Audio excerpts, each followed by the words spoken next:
ಎಲ್ರಿಗೂ ನಮಸ್ಕಾರ. ನಾನಿವತ್ತು ಈ ವಿಡಿಯೋದಲ್ಲಿ KSET preparations 2024 most important concept from atomic and molecular physics Zeeman effect ಬಗ್ಗೆ ಮಾತಾಡ್ತಾ ಇದ್ದೀನಿ. ಸೊ ಪ್ರೀವಿಯಸ್ ಇಯರ್ ಕ್ವೆಶನ್ಸ್ ಎಲ್ಲ ನೋಡಿದ್ರೆ ಅಟೋಮಿಕ್ ಆ್ಯಂಡ್ ಮಾಲಿಕ್ಯುಲರ್ ಫಿಸಿಕ್ಸ್ನಲ್ಲಿ Zeeman effect, Paschen Back effect, Stark effects ಮೇಲೆ ಕ್ವೆಶನ್ಸ್ ಬಂದಿದ್ದಾವೆ. ಸೊ ಹಾಗಾಗಿ ಝೀಮಾನ್ ಎಫೆಕ್ಟು ಸೊ ನೆಕ್ಸ್ಟ್ ವೀಡಿಯೋಸ್ನಲ್ಲಿ ನಾನು ಪ್ಯಾಷನ್ಬ್ಯಾಕ್ ಎಫೆಕ್ಟು, ಸ್ಟಾರ್ಕ್ ಎಫೆಕ್ಟ್ ಬಗ್ಗೆ ಮಾತಾಡ್ತೀನಿ. ಸೊ ಇವತ್ತು ಝೀಮಾನ್ ಎಫೆಕ್ಟ್ ಬಗ್ಗೆ ಮಾಡ್ತಾಯಿದ್ದೀನಿ. ಸೊ ಝೀಮಾನ್ ಎಫೆಕ್ಟ್ ಇದರಲ್ಲಿ ನಾನು ಬರೀ ಕಾನ್ಸೆಪ್ಟ್ ಅಷ್ಟೇ ಎಕ್ಸ್ಪ್ಲೇನ್ ಮಾಡಿದ್ದೀನಿ. ಸೊ ಐ ಥಿಂಕ್ ಕಾನ್ಸೆಪ್ಟ್ ಅರ್ಥ ಆದರೆ ನೀವು ಪ್ರೀವಿಯಸ್ ಇಯರ್ ಕ್ವೆಶನ್ಸು ಝೀಮಾನ್ ಎಫೆಕ್ಟ್ ಮೇಲೆ ಯಾವ ರೀತಿ ಬಂದಿದೆ ಅಂಥೇಳಿ ನೋಡಿ ಆನ್ಸರ್ ಮಾಡೋದಕ್ಕೆ ಸಾಧ್ಯ ಆಗುತ್ತೆ ಅಂತ ಹೇಳ್ಕೊಂಡು ನಾನು ಇದರಲ್ಲಿ ಕಾನ್ಸೆಪ್ಟ್ ಮಾತ್ರ ಎಕ್ಸ್ಪ್ಲೇನ್ ಮಾಡ್ತಾಯಿದ್ದೀನಿ. ಸೊ ವಿಡಿಯೋ ಸ್ಕಿಪ್ ಮಾಡಲಾರ್ದೆ ಕೊನೆ ತನಕ ನೋಡಿ. ನಾನು ಹೇಳಿದ ಹಾಗೆ ಈ ವಿಡಿಯೋದಲ್ಲಿ ನಾನು ನನಗೆ ತುಂಬ ಬ್ಯುಸಿ ಶೆಡ್ಯೂಲ್ ಇರೋದ್ರಿಂದ ನನಗೆ ನೋಟ್ಸು ಸರಿಯಾಗಿ ಪ್ರಿಪೇರ್ ಮಾಡಿ ಅಪ್ಲೋಡ್ ಮಾಡೋಕ್ಕಾಗ್ತಾಯಿಲ್ಲ. ಸೊ ಹಾಗಾಗಿ ನಂದು ಕೆಸೆಟ್ ನೋಟ್ಸ್ ಏನಿತ್ತು ಪ್ರಿಪ್ರೇಷನ್ ನೋಟ್ಸು ಅದರದ್ದೇ ಫೋಟೋ ತೆಗೆದುಬಿಟ್ಟು ನಾನು PDF ಮಾಡಿ ಇದರಲ್ಲಿ ಎಕ್ಸ್ಪ್ಲೇನ್ ಮಾಡ್ತಾಯಿದ್ದೀನಿ ನಿಮಗೆ. ಐ ಥಿಂಕ್ ನೀವು ಕಂಟೆಂಟ್ ಒಂದು ಅರ್ಥ ಆದರೆ ಅಡ್ಜಸ್ಟ್ ಮಾಡ್ಕೊತೀರಾ ಅಂತ ಅಂದ್ಕೊಂಡು ಸ್ಟಾರ್ಟ್ ಮಾಡ್ತಾಯಿದ್ದೀನಿ. So starting Zeeman effect first discovered by in 1896 by Dutch physicist Peter Zeeman ಅಂತ ಅನ್ನೋರು ಕಂಡುಹಿಡಿತಾರೆ ಝೀಮಾನ್ ಎಫೆಕ್ಟ್ನ. ಸೊ ಝೀಮಾನ್ ಎಫೆಕ್ಟ್ ಅಂದರೆ ಏನು ಅಂತ ನೋಡೋಣ. Zeeman effect the phenomena of splitting of a spectral line into number of component lines with the application of magnetic field is called Zeeman effect. So ಈಗ Zeeman effect ಅಂದರೆ ಏನು ಅಂಥೇಳಿ ಕ್ವೆಶನ್ ಕೇಳಿದ್ರು ಒಂದು ಸರ್ತಿ. ಸೊ ಝೀಮಾನ್ ಎಫೆಕ್ಟ್ ಅಂದರೆ ಏನು? Splitting of spectral line into number of components under the application of magnetic field. So ಇಲ್ಲಿ ಬಹಳ ಇಂಪಾರ್ಟೆಂಟ್ ಏನು ಅಂದರೆ ಮ್ಯಾಗ್ನೆಟಿಕ್ ಫೀಲ್ಡ್ನಲ್ಲಿ ಸ್ಪೆಕ್ಟ್ರಲ್ ಲೈನ್ಸ್ ಸ್ಪ್ಲಿಟ್ ಆಗೋದನ್ನು ನಾವು ಝೀಮಾನ್ ಎಫೆಕ್ಟ್ ಅಂತ ಕರಿತೀವಿ. ಇಲ್ಲಿ ಮ್ಯಾಗ್ನೆಟಿಕ್ ಫೀಲ್ಡ್ ಅಂತ ಬದಲು ಎಲೆಕ್ಟ್ರಿಕ್ ಫೀಲ್ಡ್ ಅಂತ ಬಂದರೆ ಅದು ಮತ್ತೆ ಬೇರೆ ಎಫೆಕ್ಟ್ ಆಗುತ್ತೆ. ಸೊ ಹಾಗಾಗಿ magnetic field for Zeeman effect ಅಂತ ನೆನ್ಪಿಟ್ಕೊಂಡಿರಬೇಕು.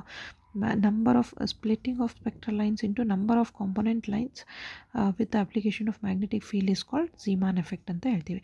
ಸೊ ಈಗ ಝೀಮಾನ್ ಎಫೆಕ್ಟ್ಗೆ ಅಪ್ಲಿಕೇಶನ್ ಆಫ್ ಮ್ಯಾಗ್ನೆಟಿಕ್ ಫೀಲ್ಡ್ ಅಂದರೆ ಹೆಂಗಾಗುತ್ತೆ ಅಂತ ನೋಡೋಣ. ಎಕ್ಸ್ಪೆರಿಮೆಂಟಲ್ ಅಬ್ಸರ್ವೇಷನ್ಸ್ಗೆ ಏನು ಮಾಡ್ತಾರೆ, ಇಲ್ಲಿ ಸೋರ್ಸ್ ಇಡ್ತಾರೆ. ಎಸ್ ಇಸ್ ದ ಸೋರ್ಸ್ ಇಟ್ಬಿಟ್ಟು magnetic field line under the application of magnetic field ಅಲ್ಲ. So pole piece A and pole piece B. So this shows the application of magnetic field. So magnetic field ಹೆಂಗೆ produce ಆಗುತ್ತೆ, that is by connecting to the external battery. Connect ಮಾಡಿದಾಗ ಈ spectral lines ಏನು ಬಂದಿರುತ್ತೆ, ಈ spectral lines split ಆಗೋದನ್ನು ನಾವು ಏನು perpendicular to the field. So ಇದು ಮ್ಯಾಗ್ನೆಟಿಕ್ ಫೀಲ್ಡ್ ಲೈನ್ಸು ಈ ರೀತಿ ಹೋಗ್ತಾ ಇರುತ್ತೆ ನಾರ್ತ್ ಟು ಸೌತ್. ಸೊ ಇದು ಏನು ಪರ್ಪೆಂಡಿಕ್ಯುಲರ್ ಈ ಡೈರೆಕ್ಷನಲ್ಲಿ ನೋಡಿದ್ರೆ perpendicular to the magnetic field ಅಂತ ಹೇಳ್ತೀವಿ. ಸಪೋಸ್ ಈ ರೀತಿ ಮ್ಯಾಗ್ನೆಟಿಕ್ ಫೀಲ್ಡ್ ಲೈನ್ಸ್ ಈ ರೀತಿ ಹೋಗ್ತಾ ಇರುತ್ತೆ A to B. Suppose if you are watching from this end, so ಅವಾಗ ಏನಾಗುತ್ತೆ, we is parallel to the field ಅಂತ ಹೇಳ್ತೀವಿ. ಸೊ ಇದು ಏನು experimental arrangement of Zeeman effect. So source ಇಲ್ಲಿ ಇಟ್ಬಿಟ್ಟು ಮ್ಯಾಗ್ನೆಟಿಕ್ ಫೀಲ್ಡ್ ಲೈನ್ಸ್ನ ಅಪ್ಲೈ ಮಾಡಿದಾಗ ಈ ಸ್ಪೆಕ್ಟ್ರಲ್ ಲೈನ್ ಏನು ಬರುತ್ತೆ, this spectral line splits into number of components. So ಆ splitting of spectral lines into number of ಕಾಂಪೊನೆಂಟ್ಸ್ನೇ ನಾವೇನಂತ ಕರಿತೀವಿ, ಝೀಮಾನ್ ಎಫೆಕ್ಟ್ ಅಂತ ಕರಿತೀವಿ. ಸೊ ಇಲ್ಲಿ splitting of spectral lines into number of components ಅಂತ ಆದರೆ ಎಷ್ಟು ಕಾಂಪೊನೆಂಟ್ಸ್ ಆಗಿ ಡಿವೈಡ್ ಆಗುತ್ತೆ ಅದ್ರ ಮೇಲೆ ಮತ್ತೆ ನಾವು ಝೀಮಾನ್ ಎಫೆಕ್ಟ್ನ ಕ್ಲಾಸಿಫೈ ಮಾಡ್ತೀವಿ. ಸೊ ಅದು ಯಾವುದು ಅಂತ ನೋಡೋದಾದರೆ, so strong magnetic field, if you are applying strong magnetic field to the spectral line. So first zinc singlet ತೊಗೊಂಡಾಗ ನಮಗೆ ಸ್ಪೆಕ್ಟ್ರಲ್ ಲೈನು ಇಷ್ಟೇ ಬರುತ್ತೆ. ಸೊ ಇಷ್ಟೇ ಬಂದಾಗ ಸ್ಪೆಕ್ಟ್ರಲ್ ಲೈನು ಅವಾಗೇನು without any application of magnetic field. So magnetic field is off. If you are not applying any magnetic field, so singlet ಬಂದಾಗ ನಮಗೆ ಏನು ಜಸ್ಟ್ ಒಂದು ಸಿಂಗಲ್ ಸ್ಪೆಕ್ಟ್ರಲ್ ಲೈನ್ ಬರುತ್ತೆ. Suppose if you are applying magnetic field, strong magnetic ಫೀಲ್ಡ್ನ apply ಮಾಡಿದ್ರಿ. ನಾನು already experimental setup ತೋರಿಸಿದೆ. Spectral line source ಇಟ್ಬಿಟ್ಟು ಈ ಕಡೆ ಮ್ಯಾಗ್ನೆಟಿಕ್ ಫೀಲ್ಡ್ ಲೈನ್ಸ್ನ ಅಪ್ಲೈ ಮಾಡಿದ್ರೆ ಅವಾಗ ಏನಾಗುತ್ತೆ, ಈ ಮ್ಯಾಗ್ನೆಟಿಕ್ ಸ್ಪೆಕ್ಟ್ರಲ್ ಲೈನ್ ಏನಿರುತ್ತೆ, if it splits into 3 components. So 3 components ಆಗಿ ಸ್ಪ್ಲಿಟ್ ಆದರೆ 1 2 3 ಕಾಂಪೊನೆಂಟ್ಸ್ ಆಗಿ ಸ್ಪೆಕ್ಟ್ರಲ್ ಲೈನ್ ಸ್ಪ್ಲಿಟ್ ಆದರೆ ಅದನ್ನು ನಾವೇನಂತ ಕರಿತೀವಿ, ನಾರ್ಮಲ್ ಝೀಮಾನ್ ಎಫೆಕ್ಟ್ ಅಂತ ಕರಿತೀವಿ. So it is very important. Normal Zeeman ಎಫೆಕ್ಟಲ್ಲಿ ಎಷ್ಟು ಸ್ಪೆಕ್ಟ್ರಲ್ ಲೈನ್ಸು ಸ್ಪ್ಲಿಟ್ ಆಗುತ್ತೆ ಅಂತ ಕೇಳ್ತಾರೆ, ಅಥವಾ 3 ಸ್ಪೆಕ್ಟ್ರಲ್ ಲೈನ್ಸ್ ಸ್ಪ್ಲಿಟ್ ಆಗೋದು ನಾರ್ಮಲ್ ಝೀಮಾನ್ ಅದರಲ್ಲಿ ಯಾವುದು ಆಪ್ಷನ್ ಅಂತ ಕೇಳಿದ್ರೆ, so single spectral line if it is splitting into 3 components, then that we call it as normal Zeeman effect ಅಂತ ಕರಿತೀವಿ. Zeeman effect splitting of spectral line under the application of magnetic field. ಅದು ಒಂದು spectral line 3 spectral line ಆಗಿ split ಆದರೆ ಅದನ್ನು ನಾವೇನಂತ ಕರಿತೀವಿ, normal Zeeman effect ಅಂತ ಕರಿತೀವಿ. ಈಗ 3 ಬದಲು ನಮಗೆ ಏನು ಸೋಡಿಯಂ ಡಬ್ಲೆಟ್ ಡಿ ಲೈನ್, ಸೊ ಇಲ್ಲಿ ಏನು ಸೋರ್ಸ್ ತೊಗೊಂಡಾಗ ಇಲ್ಲಿ ಏನು ಅದ್ರದ್ದು 5890 ಆಂಗ್ಸ್ಟ್ರಮ್ ಆ್ಯಂಡ್ ಹಿಯರ್ D2 is 5896 ಆಂಗ್ಸ್ಟ್ರಮ್. ಸಿಂಗ್ಲೆಟ್ಟು ಇದು magnetic field is of. Sodium ಡಬ್ಲೆಟ್ ಅಂದರೆ ಇಲ್ಲಿ ಸೋಡಿಯಂ ಲ್ಯಾಂಪ್ ತೊಗೊಂಡು ಮಾಡಿರೋದಕ್ಕೆ ಸೋಡಿಯಂ ಡಬ್ಲೆಟ್ ಲೈನ್ ತೊಗೊತಿದ್ದೀವಿ D1 D2 ಅಂಥೇಳಿ.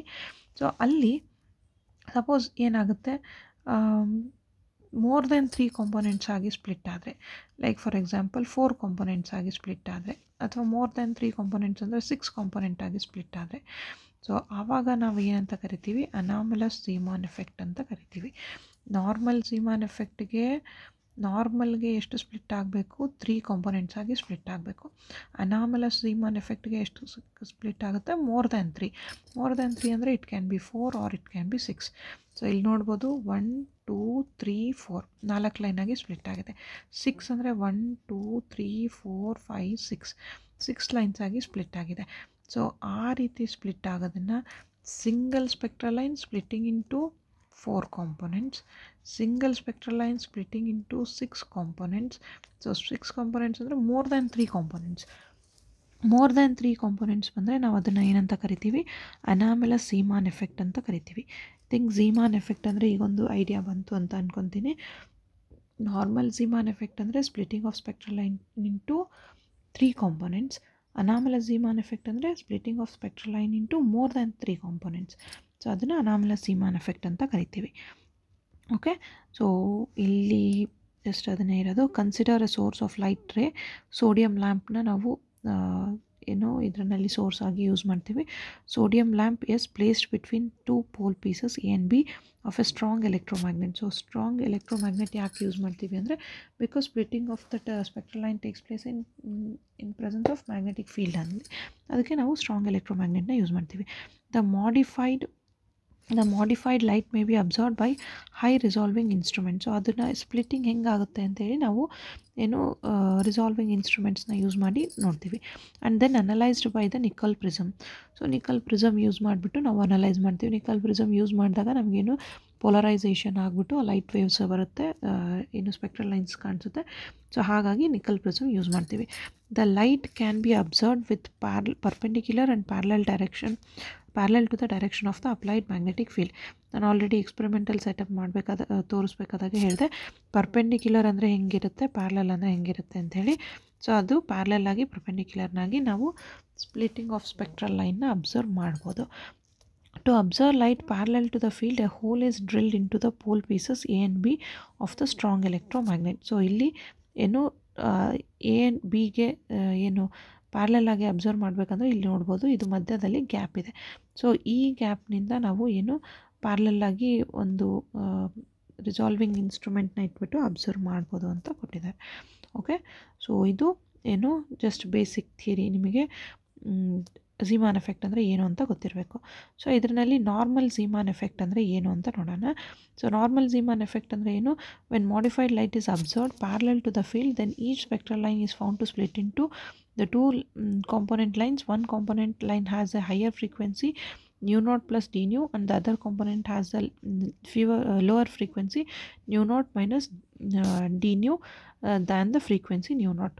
ಸೊ ಈಗ ನಮಗೆ ಎರಡು ಏನು ಸ್ಪೆಕ್ಟ್ರಲ್ ಲೈನ್ಸ್ ಆಗಿ ಡಿವೈಡ್ ಆಗುತ್ತೆ. ಒಂದು nu naught plus d nu, ಇನ್ನೊಂದು nu naught minus d nu. Parallel ಆಗಿ ಅಬ್ಸರ್ವ್ ಮಾಡಿದಾಗ ವ್ಯೂ ಪ್ಯಾರಲಲ್ ಟು ದ ಇದು ಏನು of the original line. Original line is not observed in the presence of magnetic field, though the original light is unpolarized. The 2 components are to be called circularly polarized. So ಇದೇನು 2 components ಬರುತ್ತೆ ಅದನ್ನು ನಾವು circularly polarized ಅಂತ ಕರಿತೀವಿ. The 2 component lines are called sigma components. So sigma components ಅಂತ ಕರಿತೀವಿ.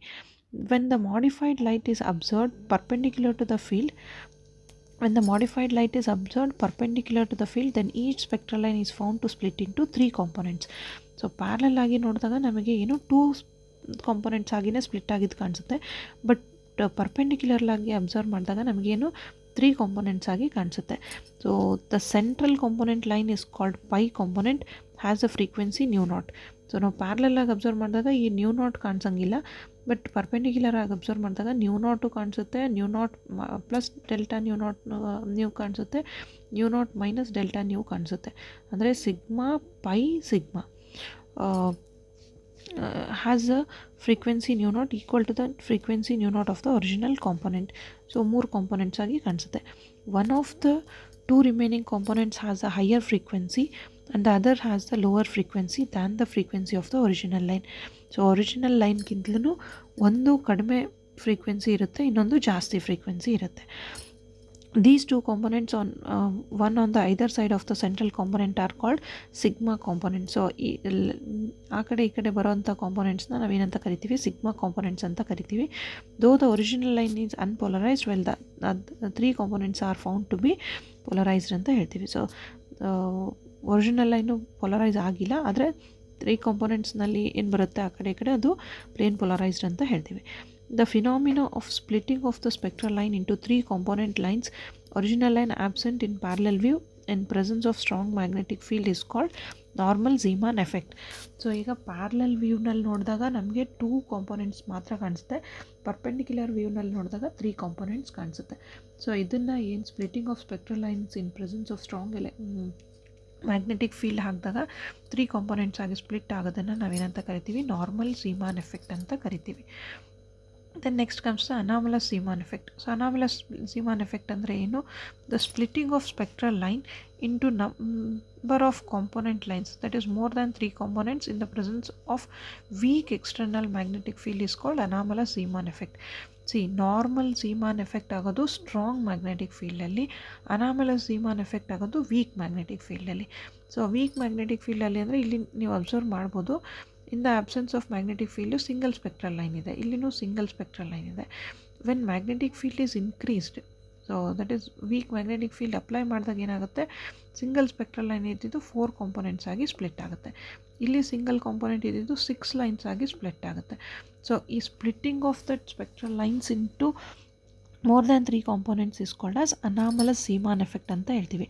Anomalous Zeeman ಎಫೆಕ್ಟ್ಗೆ ಏನು magnetic field lines weak magnetic field ಲೈನ್ಸ್ನ ಅಪ್ಲೈ ಮಾಡ್ತೀವಿ, ಅದು ನೆನ್ಪಿಟ್ಕೊಂಡಿರಬೇಕು. Then normal Zeeman effect is considered as normal as it can be explain from classical theory given by Lorentz. So normal effect Zeeman ಎಫೆಕ್ಟ್ನ ನಾವು normal ಅಂತ ಯಾಕೆ ಕರಿತೀವಿ ಅಂದರೆ ಅದನ್ನು ಲಾರೆನ್ಸ್ ಥಿಯರಿಯಿಂದ ಈಸಿಯಾಗಿ ಎಕ್ಸ್ಪ್ಲೇನ್ ಮಾಡ್ಬೋದು. ಸೊ ಹಾಗಾಗಿ ಕ್ಲಾಸಿಕಲ್ ಥಿಯರಿನಲ್ಲಿ ಎಕ್ಸ್ಪ್ಲೇನ್ ಮಾಡ್ಬೋದು, ಹಾಗಾಗಿ ಅದನ್ನು ನಾರ್ಮಲ್ ಝೀಮಾನ್ ಎಫೆಕ್ಟ್ ಅಂತ ಕರಿತೀವಿ. Anomalous Zeeman effect is called anomalous as it can't be explained from classical theory.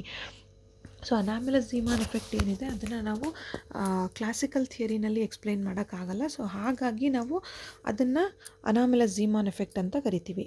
Anomalous ಅಂದರೆ ಲೈಕ್ ಎಕ್ಸ್ಟ್ರಾರ್ಡಿನರಿ ಅಂತಂದೇಳಂತ, ನಾಟ್ ನಾರ್ಮಲ್ ಅನ್ನೋದನ್ನು ನಾವು ಅದನ್ನು ಕ್ಲಾಸಿಕಲ್ ಥಿಯರಿನಲ್ಲಿ ಎಕ್ಸ್ಪ್ಲೇನ್ ಮಾಡೋಕ್ಕಾಗಲ್ಲ.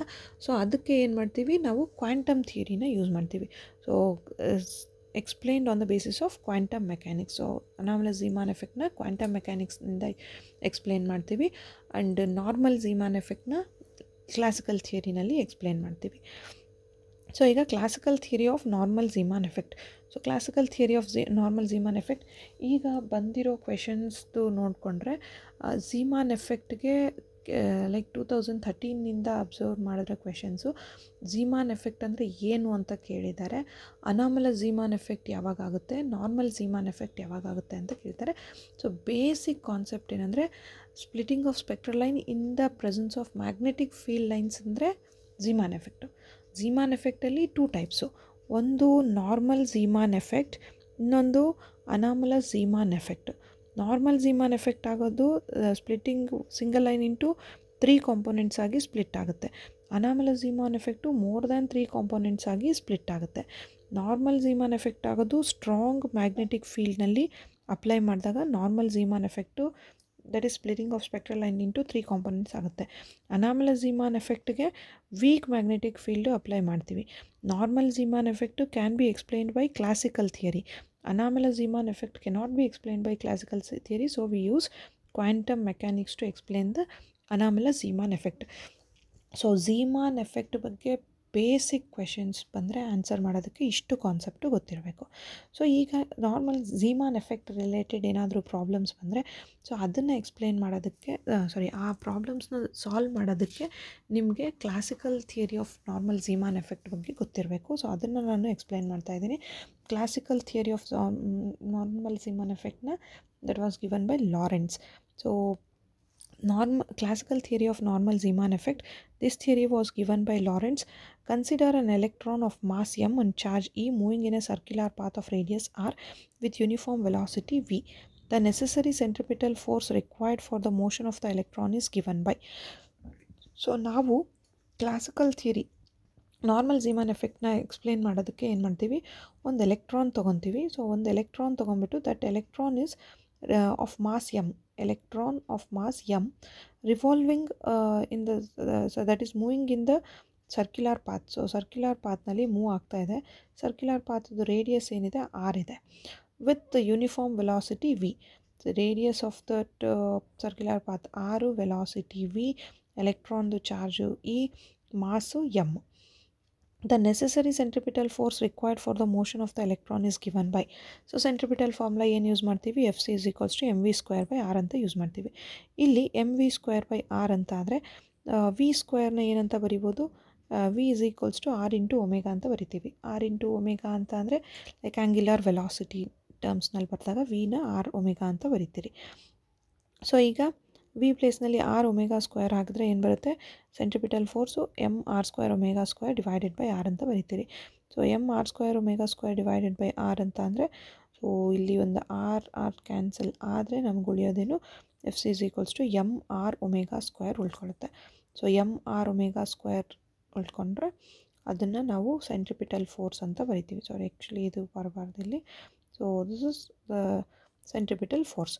Now when an external magnetic field is applied, external magnetic field apply ಮಾಡಿದಾಗ ಏನಾಗುತ್ತೆ, when an external magnetic field is applied then an additional force Fr is equals to EVP acts on that electron. So external magnetic field apply ಮಾಡಿದಾಗ force due to magnetic field. So force due to magnetic field ಹೆಂಗೆ ಬರಿತೀವಿ, Fp is equals to QBB sin theta ಅಂತ ಬರಿತೀವಿ. Electron move ಆಗ್ತಾ ಇದೆ ಅಂದರೆ particular ಪಾಯಿಂಟ್ಗೆ direction of that motion ಹೆಂಗಿರುತ್ತೆ, tangent to the circular path ಅಂತ ಬರಿತೀವಿ. ಸೊ ಆವಾಗ ಥೀಟಾ ಏನಾಗುತ್ತೆ, 90 ಡಿಗ್ರಿ ಇರುತ್ತೆ. ಸೊ ಥೀಟಾ ಯಾಕೆ 90 ಡಿಗ್ರಿ ಇರುತ್ತೆ, ಟ್ಯಾಂಜೆಂಟ್ಗೆ ಮತ್ತು ರೇಡಿಯಸ್ಗೆ ಆ್ಯಂಗಲ್ಲು 90 ಡಿಗ್ರಿ ಇರುತ್ತೆ. ಸೊ ಅದಕ್ಕೆ ಡೈರೆಕ್ಷನ್ ಆಫ್ ದ ಏನು electron is given tangential to the circular path. So ಅದಕ್ಕೆ ಆ್ಯಂಗಲ್ ಥೀಟಾ ಅಂತ ತೊಗೊತೀವಿ. Theta is equals to 90 degree ಹಾಕಿದರೆ ಕ್ಯೂ ವಿ ಬಿ ಸೈನ್ ಥೀಟಾನಲ್ಲಿ 90 ಹಾಕಿದರೆ ನಮಗೇನು ಬರುತ್ತೆ, ಕ್ಯೂ ವಿ ಬಿ ಬರುತ್ತೆ. ನಾವು ಚಾರ್ಜ್ ಇಸ್ ಕ್ಯೂ ಅಂದರೆ ಏನು, ಇ. ಸೊ ಅದಕ್ಕೆ ನಾವು ಏನಂತ ಬರಿತೀವಿ, ಇ ವಿ ಬಿ ಅಂತ ಬರಿತೀವಿ. ಸೊ ಅಡಿಷನಲ್ ಫೋರ್ಸ್ ಏನು ಬರುತ್ತೆ, ಇ ವಿ ಬಿ ಬರುತ್ತೆ, starts acting on that electron. Let d omega be the change in angular velocity of the applied magnetic field. So applied magnetic field when the electron is rotating ಆವಾಗ ಏನಾಗುತ್ತೆ, angular velocity change ಆಗುತ್ತೆ. So ಅದಕ್ಕೆ magnetic ಫೀಲ್ಡ್ದು ಈಗ ಏನು ಬಂತು, centripetal force F C is equals to m r omega square and magnetic ಫೀಲ್ಡ್ದು force F B is equals to e v B ಬಂತು. ಸೊ ಫ್ರಮ್ 1 and 2 ಏನು ಬರುತ್ತೆ ನಮಗೆ, 1 and 2 in equilibrium the equation of motion is given by. So ಈಕ್ವಿಲಿಬ್ರಿಯಮ್ನಲ್ಲಿ equation of motion ಹೆಂಗೆ ಬರಿತೀವಿ, F C plus F B is equals to m r into omega plus d omega square. So ನಮಗೆ ಏನು m r omega square ಇದೆ, ಇದು omega ಪ್ಲೇಸ್ನಲ್ಲಿ omega plus d omega ಅಂತ ಬರ್ಕೊತೀವಿ. ಈಗ F C plus F B ಅಂದರೆ ಏನು, m r omega square plus r minus e v B ಅಂತ ಬರಿತೀವಿ. That is equals to m r into ಇದನ್ನು a plus b whole square ಫಾರ್ಮ್ನಲ್ಲಿದೆ, a square plus b square plus 2ab. ಅದನ್ನು expand ಮಾಡಿದ್ರೆ ಈ ರೀತಿ ಬರಿತೀರಿ. ನಾವು m r omega square plus r minus e B B is equals to ಇದನ್ನು just ಒಳಗಡೆ ಮಲ್ಟಿಪ್ಲೈ ಮಾಡಿಕೊಂಡ್ರೆ m r omega square m r d omega square m r into 2 omega d omega ಅಂತ ಬರಿತೀರಿ. So since d omega is very small we can neglect that. So d omega very small ಅಂತ ಆದರೆ d omega square ಇನ್ನೂ small ಇರುತ್ತೆ. So ಹಾಗಾಗಿ we are neglecting this term. So neglect ಮಾಡಿದಾಗ ಏನಾಗುತ್ತೆ, remaining ಏನು, m r omega square m r omega square ಇದು ಎರಡು ಕ್ಯಾನ್ಸಲ್ ಆಗುತ್ತೆ.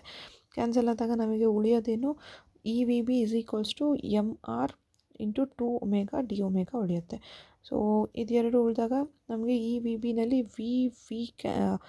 ಇಲ್ಲಿ ಆರ್ ಒಮೆಗಾನ ನಾವು ಏನಂತ ಬರ್ಕೋಬೋದು, like e v B is equals to ಈ ಆರು ಮತ್ತು ಒಮೆಗಾನ ಏನಂತ ಬರಿಬೋದು, 2m V into d omega ಅಂತ ಬರೀತೀನಿ. So 2 omega into d omega ಅಂತ ಅಂದರೆ ವಿ ಕ್ಯಾನ್ಸಲ್ ಆಗುತ್ತೆ. ಈಗ ಉಳಿಯೋದೇನು e B is equals to 2m d omega ಉಳ್ಕೊಳ್ಳುತ್ತೆ. ಸೊ ಈಗ ಬಂದ ಮೇಲೆ ನಮಗೇನು ಬರಿತೀವಿ, e B into 2 omega d omega. So ಅದನ್ನು ಇಕ್ವೇಷನ್ 6 ಅಂತ ತೊಗೊಳ್ಳೋಣ. ಸೊ ಒಮೆಗಾ ವ್ಯಾಲ್ಯೂ ಏನಂತ ಬರಿತೀವಿ, 2π ನ್ಯೂ ಅಂತ ಬರಿತೀವಿ. ಡಿಫ್ರೆನ್ಷಿಯೇಟ್ ಮಾಡಿದ್ರೆ d omega is equals to 2π d nu ಅಂತ ಬರಿತೀರಿ.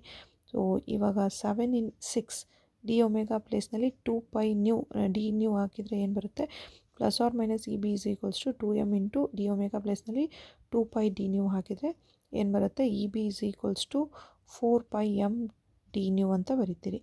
ಈಗ ನಮಗೆ ಫ್ರೀಕ್ವೆನ್ಸಿ ಬೇಕಾಗಿರೋದ್ರಿಂದ d nu is equals to plus r minus e B divided by 4πm ಅಂತ ಬರೀತೀರಿ. ಸೊ ಈಗ ಏನು 7 ಮತ್ತು 8 ಇಕ್ವೇಷನ್ಸ್ ಇಲ್ಲಿದೆ. As nu is equals to C by lambda ಅಂತ ತೊಗೊಂಡ್ರೆ, ನಾವು ಡಿ ನ್ಯೂ ಅಂತ ತೊಗೊಂಡ್ರೆ ಏನು ಬರುತ್ತೆ, ಇದನ್ನು ಡಿಫ್ರೆನ್ಷಿಯೇಟ್ ಮಾಡಿದ್ರೆ ಲ್ಯಾಂಬ್ಡಾ ಡಿನಾಮಿನೇಟರ್ನಲ್ಲಿದೆ. ಸೊ ಇದನ್ನು C lambda to the power -1 ಅಂತ ಬರಿತೀರಿ. ಡಿಫ್ರೆನ್ಷಿಯೇಟ್ ಮಾಡಿದ್ರೆ ಏನು ಬರುತ್ತೆ, -1 by lambda square into D lambda ಬರುತ್ತೆ. ಸೊ ಸಿ ಇರೋದ್ರಿಂದ D nu is equals to minus C by lambda square into D lambda ಅಂತ ಬರಿತೀರಿ. ಸೊ ಇಕ್ವೇಷನ್ 7ನಲ್ಲಿ 8ನ ಸಬ್ಸ್ಟಿಟ್ಯೂಟ್ ಮಾಡಿದ್ರೆ, ಅಂದರೆ ಡಿ ನ್ಯೂ ಪ್ಲೇಸ್ನಲ್ಲಿ ಇದನ್ನು ಸಬ್ಸ್ಟಿಟ್ಯೂಟ್ ಮಾಡಿದ್ರೆ ನಮಗೇನು ಬರುತ್ತೆ, E B divided by 4πm is equals to minus C by lambda square into D lambda ಅಂತ ಬರಿತೀರಿ. ಸೊ ಈಗ ಡಿ ಲ್ಯಾಂಬ್ಡಾ ಬೇಕು ಅಂದರೆ ನಾವು ಏನಂತ ಬರೀತೀವಿ, ಜಸ್ಟ್ ಕ್ರಾಸ್ ಮಲ್ಟಿಪ್ಲೈ ಮಾಡಿಕೊಂಡ್ರೆ minus or plus lambda square E B divided by C into 4πm. So this is D lambda ಅಂತ ಹೇಳ್ತೀವಿ. D lambda represents the change in the wavelength of the spectral line. So ಅದನ್ನು ನಾವೇನಂತ ಕರಿತೀವಿ, Zeeman shift of the spectral line ಅಂತ ಕರಿತೀವಿ. Zeeman shift of the spectral line. So ಇದು ಏನು, classical theory of normal Zeeman effect. So classical theory of normal Zeeman effect. So ಇದರಲ್ಲಿ ಒಂದು ವರ್ಷದ ಕ್ವೆಶನ್ನು, ಐ ಥಿಂಕ್ ನೀವು previous year question paper refer ಮಾಡಿದ್ರೆ ಗೊತ್ತಾಗುತ್ತೆ. ಒಂದು ಕ್ವೆಶನಲ್ಲಿ ಈ ಫ್ರೀಕ್ವೆನ್ಸಿ ರಿಲೇಟೆಡ್ ಕ್ವೆಶನ್ ಬಂದಿದೆ. ಸೊ ಫ್ರೀಕ್ವೆನ್ಸಿ ರಿಲೇಟೆಡ್ ಕ್ವೆಶನ್ನು ಏನು, e B divided by 4πm. ನನಗೆ ನೆನಪಿರೋ ಹಾಗೆ ಫ್ರೀಕ್ವೆನ್ಸಿ ರಿಲೇಟೆಡ್ ಒಂದು ಕ್ವೆಶನ್ ಬಂದಿದೆ. ಸೊ ಹಾಗಾಗಿ ಈ ಫಾರ್ಮುಲಾ ಮೋಸ್ಟ್ ಇಂಪಾರ್ಟೆಂಟ್, ಆ್ಯಂಡ್ ಈ formula to find out the wavelength of the spectral line. So ಅದನ್ನು ಯೂಸ್ ಮಾಡ್ತೀವಿ. ಸೊ ಅದು ಡಿ ಲ್ಯಾಂಬ್ಡಾನ ನಾವೇನಂತ ಕರಿತೀವಿ, d lambda represents the change in the wavelength. So that is Zeeman shift of the spectral line ಅಂತ ಕರಿತೀವಿ. So ಇದಿಷ್ಟು ಬಂದ್ಬಿಟ್ಟು classical theory of Zeeman effect ಅಂತ ಹೇಳ್ತೀವಿ. ಈಗ ನೆಕ್ಸ್ಟ್ ಒಂದೇನು, quantum theory of normal Zeeman effect. So quantum theory of normal Zeeman effect ಅಂದರೆ ಏನು?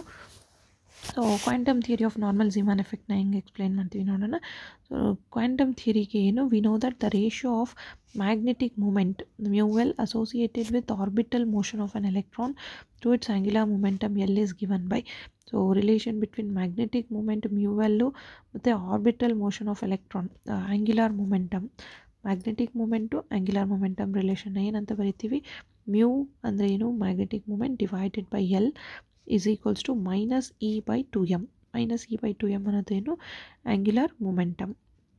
ಸೊ ಈಗ ಇದನ್ನು ನಾವೇನಂತ ಬರಿಬೋದು, ಜಸ್ಟ್ ಕ್ರಾಸ್ ಮಲ್ಟಿಪ್ಲೈ ಮಾಡಿಕೊಂಡ್ರೆ μl is equals to minus e by 2m into L ಅಂತ ಬರಿತೀರಿ. ಸೊ ಇಲ್ಲಿ ಎಲೆಕ್ಟ್ರಾನು ಮೂವ್ ಆಗ್ತಾ ಇದೆ. Electron is revolving around in the orbit around its own axis. So ಈಗ ಇದ್ರದ್ದು ಏನು, ಆ್ಯಂಗ್ಯುಲರ್ ಮೂಮೆಂಟಮು ಈ ಡೈರೆಕ್ಷನಲ್ಲಿ ಬಂದರೆ ಮ್ಯಾಗ್ನೆಟಿಕ್ ಮೂಮೆಂಟು ಡೌನ್ವರ್ಡ್ ಡೈರೆಕ್ಷನಲ್ಲಿ ತೊಗೊತೀವಿ. ಸೊ ಇಲ್ಲಿ suppose motion of the electron if it is moving in and clock wise ಡೈರೆಕ್ಷನಲ್ಲಿ ಮೂವ್ ಆಗ್ತಾ ಇದೆ ಅಂದರೆ ಅವಾಗೇನು ಬರುತ್ತೆ, ಅಲ್ಲಿ ಎಸ್ ಪೋಲ್ ಬರುತ್ತೆ, ಎಸ್ ಪೋಲ್ ಫಾರ್ಮೇಷನ್ ಆಗುತ್ತೆ. ಇಫ್ ದ ಏನು electron is moving in anti clock wise ಡೈರೆಕ್ಷನಲ್ಲಿ ಹೋಗ್ತಾ ಇದೆ ಅಂದರೆ, ಆ್ಯಂಟಿ ಕ್ಲಾಕ್ ವೈಸ್ ಡೈರೆಕ್ಷನಲ್ಲಿ ಹೋಗ್ತಾ ಇದೆ ಅಂದರೆ ಅಲ್ಲಿ ನಮಗೆ ಎನ್ ಪೋಲ್ ಫಾರ್ಮೇಷನ್ ಆಗುತ್ತೆ, ಅಂದರೆ ಎನ್ ಪೋಲ್ ಬರುತ್ತೆ ಅಂತ ಅರ್ಥ. ಸೊ ಈ ಎಸ್ ಪೋಲು ಎನ್ ಪೋಲು ನಾವು ಹೆಂಗೆ ನೆನ್ಪಿಟ್ಕೊಳ್ಬೋದು ಅಂದರೆ, just you remember one word, scan ಅಂತ ನೆನ್ಪಿಟ್ಕೊಳ್ರಿ. ಸ್ಕ್ಯಾನ್ ಅಂದರೆ ಏನು, ಕ್ಲಾಕ್ ವೈಸ್ ಇದ್ದರೆ ಸೌತ್ ಪೋಲು, ಆ್ಯಂಟಿ ಕ್ಲಾಕ್ ವೈಸ್ ಇದ್ದರೆ ನಾರ್ತ್ ಪೋಲು ಅಂತ ಅರ್ಥ.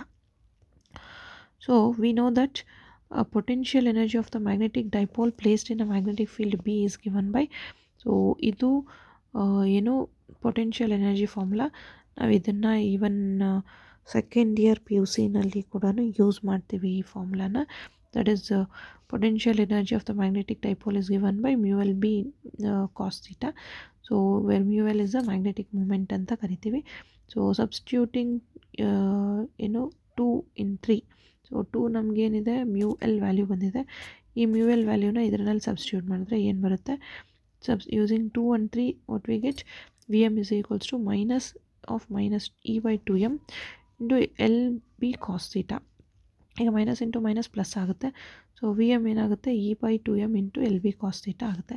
ಸೊ ನಮಗೆ ಗೊತ್ತಿರೋ ಪ್ರಕಾರ ಆ್ಯಂಗ್ಯುಲರ್ ಮೊಮೆಂಟಮ್ನ ನಾವೇನಂತ ಬರಿತೀವಿ, L is equals to L star H cross ಅಂತ ಬರಿತೀವಿ. So L star H cross ಅಂದರೆ L ಸ್ಟಾರ್ನ ನಾವೇನಂತ ಬರಿತೀವಿ, under root of L into L plus 1, where L is orbital quantum number ಅಂತ ಬರಿತೀವಿ. ಆರ್ಬಿಟಲ್ ಕ್ವಾಂಟಮ್ ನಂಬರ್ ಅಂತ ಆದರೆ ಈಗ ನಾವು L ವ್ಯಾಲ್ಯೂನ ಇದರಲ್ಲಿ ಸಬ್ಸ್ಟಿಟ್ಯೂಟ್ ಮಾಡಿದ್ರೆ ನಮಗೇನು ಬರುತ್ತೆ, Vm is equals to E by 2m, Vm is equals to E by 2m into L star H cross B cos theta. ಈಗ H ಕ್ರಾಸ್ನ ನಾವೇನಂತ ಬರಿಬೋದು, H by 2pi ಅಂತ ಬರಿತೀವಿ. ಇದು H by 2pi ಅಂತ ಬರಿತೀವಿ. ಈ H by 2piನ H ಕ್ರಾಸ್ ಪ್ಲೇಸ್ನಲ್ಲಿ ಹಾಕಿದರೆ E by 2m into H by 2pi into B cos theta ಅಂತ ಬರಿ, B L star cos theta. ಈ L ಸ್ಟಾರ್ನ ಇಲ್ಲಿ ಬರ್ಕೊಂಡಿರೋದು. ಸೊ ಇಲ್ಲಿ ಈ ವ್ಯಾಲ್ಯೂಸ್ನ ಸಬ್ಸ್ಟಿಟ್ಯೂಟ್ ಮಾಡಿ ಸಿಂಪ್ಲಿಫೈ ಮಾಡಿದ್ರೆ ನಮಗೇನು ಬರುತ್ತೆ, Vm is equals to EH divided by ಇದೆರಡು ಮಲ್ಟಿಪ್ಲೈ ಮಾಡಿದ್ರೆ 4πm BML. ಸೊ ML ಹೆಂಗೆ ಬಂತು, ದಟ್ ಇಸ್ ಕಾಸ್ ಥೀಟಾನ ನಾವೇನಂತ ಬರಿತೀವಿ, ML by L cross L star ಬರಿತೀವಿ. Then ML is equals to L star cos theta. So ಈ ವ್ಯಾಲ್ಯೂನ ಇದರಲ್ಲಿ ಸಬ್ಸ್ಟಿಟ್ಯೂಟ್ ಮಾಡಿದ್ರೆ ಏನು ಬರುತ್ತೆ, Vm is equals to EH divided by 4πm into B, ML ಪ್ಲೇಸ್ಗೆ L ಸ್ಟಾರ್ ಕಾಸ್ ಥೀಟಾ ಹಾಕ್ತೀವಿ. So ಇದನ್ನು ಟೋಟಲ್ EH by 4πmನ ನಾವೇನಂತ ಕರಿತೀವಿ, ಬೋರ್ ಮ್ಯಾಗ್ನೆಟನ್ ಅಂತ ಕರಿತೀವಿ. ಸೊ ಇದು ಕೂಡ ಮೋಸ್ಟ್ ಇಂಪಾರ್ಟೆಂಟ್. ಬೋರ್ ಮ್ಯಾಗ್ನೆಟನ್ ರಿಲೇಟೆಡ್ ಕೂಡ ಕ್ವೆಶನ್ಸ್ ಕೇಳಿದ್ದಾರೆ. ಬೋರ್ ಮ್ಯಾಗ್ನೆಟನ್ ಫಾರ್ಮುಲಾ ಏನು ಅಂತ ಕೇಳಿದ್ದಾರೆ. ಬೋರ್ ಮ್ಯಾಗ್ನೆಟನ್ ಫಾರ್ಮುಲಾ ಏನು, mu B is equals to EH divided by 4πm. And ಈ ಬೋರ್ ಮ್ಯಾಗ್ನೆಟನ್ನು ಸಬ್ಸ್ಟಿಟ್ಯೂಟ್ ಮಾಡಿದ್ರೆ ನಮಗೆ potential energy of magnetic dipole ಏನು ಬರುತ್ತೆ, Vm is equals to mu B into B into ML, where ML ಏನು ಬರುತ್ತೆ, L is orbital quantum number ಅಂತ ಹೇಳ್ತೀವಿ. So ಇದು ಏನು ಬರೋದು normal Zeeman effect. So normal Zeeman effect theory. So ಇದರಲ್ಲಿ ಮೋಸ್ಟ್ ಇಂಪಾರ್ಟೆಂಟ್ ಪಾರ್ಟ್ ಏನು ಅಂದರೆ, ಒಂದು ಬೋರ್ ಮ್ಯಾಗ್ನೆಟನ್ನು, ಇನ್ನೊಂದೇನು ಬೋರ್ ಮ್ಯಾಗ್ನೆಟನ್ನು, ಇನ್ನೊಂದು potential energy relation. Potential energy of a magnetic dipole placed in the magnetic field. The normal Zeeman effect ಇದು formula, D new ಫ್ರೀಕ್ವೆನ್ಸಿದು, d lambda normal Zeeman ಶಿಫ್ಟ್ದು. Then ಇದಾದಮೇಲೆ ಏನು, just definition, normal Zeeman effect ಅಂದರೆ ಏನು, anomalous Zeeman effect ಅಂದರೆ ಏನು, ಇಲ್ಲಿ ಯಾವುದ್ರಲ್ಲಿ ಸ್ಟ್ರಾಂಗ್ ಮ್ಯಾಗ್ನೆಟಿಕ್ ಫೀಲ್ಡ್ ಅಪ್ಲೈ ಮಾಡ್ತಾರೆ, ಯಾವುದ್ರಲ್ಲಿ ವೀಕ್ ಮ್ಯಾಗ್ನೆಟಿಕ್ ಫೀಲ್ಡ್ ಅಪ್ಲೈ ಮಾಡ್ತಾರೆ. ಸೊ ಅದಿಷ್ಟು ಗೊತ್ತಿರಬೇಕು. ಸೊ ಇದಿಷ್ಟು ಏನು ಝೀಮಾನ್ ಎಫೆಕ್ಟ್. ಸೊ ಐ ಥಿಂಕ್ ನಿಮಗೆ ಕಾನ್ಸೆಪ್ಟ್ ಅರ್ಥ ಆಗಿದೆ ಅಂತ ಅಂದ್ಕೊತೀನಿ. ಸೊ ಕಾನ್ಸೆಪ್ಟ್ ಅರ್ಥ ಆಗಿದೆ ಅಂದರೆ ಕಮೆಂಟ್ ಮಾಡಿ. ಐ ಥಿಂಕ್ ನಾಳೆ ಬಿಟ್ಟು ನಾಳದನೇ ಇರೋದು KCET ಎಕ್ಸಾಮು. ಸೊ ಹಾಗಾಗಿ ಯಾವುದು ಇಂಪಾರ್ಟೆಂಟ್ ಇದೆ ಅದನ್ನು ಮಾತ್ರ ನಾನು ಮಾಡ್ತಾಯಿದ್ದೀನಿ. So within this short time I think ನನಗೆ ಎಷ್ಟು ಪಾಸಿಬಲ್ ಇದೆ ಅಷ್ಟು ವೀಡಿಯೋಸ್ ಮಾಡಿದ್ದೀನಿ. ಹೋಪ್ ನಿಮಗೆ ನಿಮಗೆ ವೀಡಿಯೋಸ್ ಹೆಲ್ಪ್ಫುಲ್ ಆಗಿದೆ ಅಂತ ಅಂದ್ಕೊತೀನಿ. ಸೊ ಹೆಲ್ಪ್ಫುಲ್ ಆಗಿದೆ ಅಂದರೆ ಕಮೆಂಟ್ ಮಾಡಿ. ಆ್ಯಂಡ್ ಯಾರೆಲ್ಲ ಪ್ರಿಪೇರ್ ಆಗ್ತಾಯಿದ್ದಾರೆ ಅವ್ರ ಹತ್ರ ಶೇರ್ ಮಾಡಿ. ಆ್ಯಂಡ್ ಏನು ವಿಡಿಯೋನ ಕೊನೆವರೆಗೂ ನೋಡಿದ್ದಕ್ಕೆ thank you and all the best for your preparation. Panic ಆಗಲಾರ್ದೆ ಎಕ್ಸಾಮ್ನ ಚೆನ್ನಾಗಿ ಮಾಡಿ, ಏನೇನು ಪ್ರಿಪೇರ್ ಆಗಿರ್ತೀವಿ ಅದೆಲ್ಲನೂ ಅಟೆಂಪ್ಟ್ ಮಾಡಿ ಅಂತ ಹೇಳ್ತಾ, ನೆಗೆಟಿವ್ ಮಾರ್ಕಿಂಗ್ ಇರಲ್ಲ. ಸೊ ಹಾಗಾಗಿ ಯಾವುದೇ ಕ್ವೆಶನ್ಸ್ನ ಸ್ಕಿಪ್ ಮಾಡಲಾರ್ದೆ ಎಲ್ಲ ಕ್ವೆಶನ್ಸ್ನ ಅಟೆಂಪ್ಟ್ ಮಾಡಿ ಚೆನ್ನಾಗಿ ಆನ್ಸರ್ ಮಾಡಿ ಅಂತ ಹೇಳ್ತಾ ಈ ವಿಡಿಯೋನ ಇಲ್ಲಿಗೆ ಸ್ಟಾಪ್ ಮಾಡ್ತಾಯಿದ್ದೀನಿ. So once again thank you.